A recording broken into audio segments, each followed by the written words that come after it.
ജനകജയായ സീത. സാക്ഷാൽ ലക്ഷ്മി ദേവിയുടെ മനുഷ്യാവതാരം തന്നെയാണ് സീത. പാഞ്ചാലിയും അങ്ങനെ തന്നെ. ലക്ഷ്മിയും സരസ്വതിയും ഗംഗയും ഒരിക്കൽ വിഷ്ണുപത്നിമാരായിരിക്കെ അദ്ദേഹം ഇവരൊരുമിച്ച് ക്രീഡയിൽ മുഴുകി. ഈ സുന്ദരിമാർക്കിടയിൽ അഭിപ്രായ വ്യത്യാസം ഉടലെടുത്തു.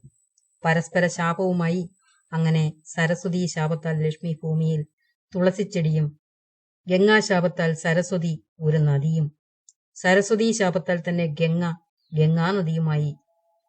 തുടർന്ന് വിഷ്ണു കൽപ്പനയാൽ ലക്ഷ്മി ധർമ്മധ്വജപുത്രിയായ തുളസിയും ലക്ഷ്മി ഗുണമൊത്ത തുളസിച്ചെടിയായും പിറന്നു.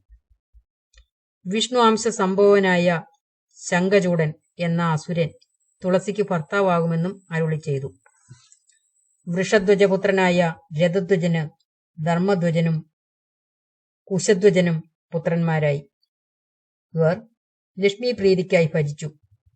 നഷ്ടപ്പെട്ട ഐശ്വര്യം വീണ്ടെടുക്കാനായിരുന്നു ഭജനം. ധർമ്മധ്വജന് അങ്ങനെ മാധവി എന്ന ഭാര്യയിൽ ലക്ഷ്മി കടാക്ഷമുള്ളവളായി തുളസി പിറന്നു.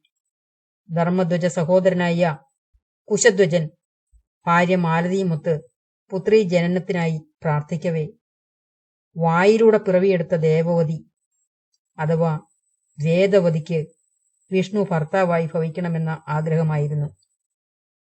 ഇവളിൽ മോഹിതനായ ശംഭു എന്ന അസുരൻ ഒരിക്കൽ ഉറക്കത്തിലായിരുന്ന കുശധ്വജനെ വധിച്ചു. ദേവവതി അവനെ നേത്രാഗ്നിയാൽ ചാമ്പലാക്കി. രാവണൻ ലോകങ്ങളെ കീഴടക്കിയ കാലം. ദേവവതി ഹിമവൽ പ്രാന്തത്തിൽ വിഷ്ണുവിനെ ഭർത്താവായി ലഭിക്കാനുള്ള തപസ്സിലായിരുന്നു. രാവണൻ ആ സുന്ദരീ രത്നത്തെ മോഹിച്ചു. കടന്നു പിടിച്ച രാവണനെ അവൾ തട്ടിമാറ്റി. ഒരു ദുഷ്ടന്റെ സ്പർശനമേറ്റതിനാൽ ആ ശരീരം അഗ്നിക്കിരയാക്കാൻ അവൾ ഉറച്ചു.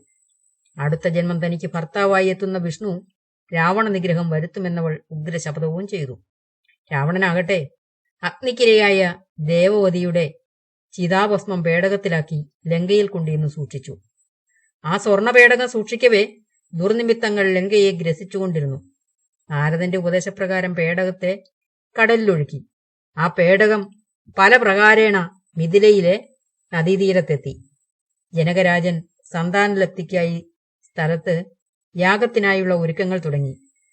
പേടകത്തിലെ ദേവോതി ഭസ്മം ശിശുവായി രൂപപ്പെട്ടു തുടങ്ങി. ജനകൻ യാഗസ്ഥലം ഉഴുതു വൃത്തിയാക്കവേ പേടകം പുറത്തു വന്നു. പെട്ടി തുറന്നു കണ്ട ദിവ്യ ശിശുവിന് സീത എന്ന പേരും നൽകി. സീത എന്ന പദത്തിന് ഉഴവുചാൽ എന്നും അർത്ഥമുണ്ട്.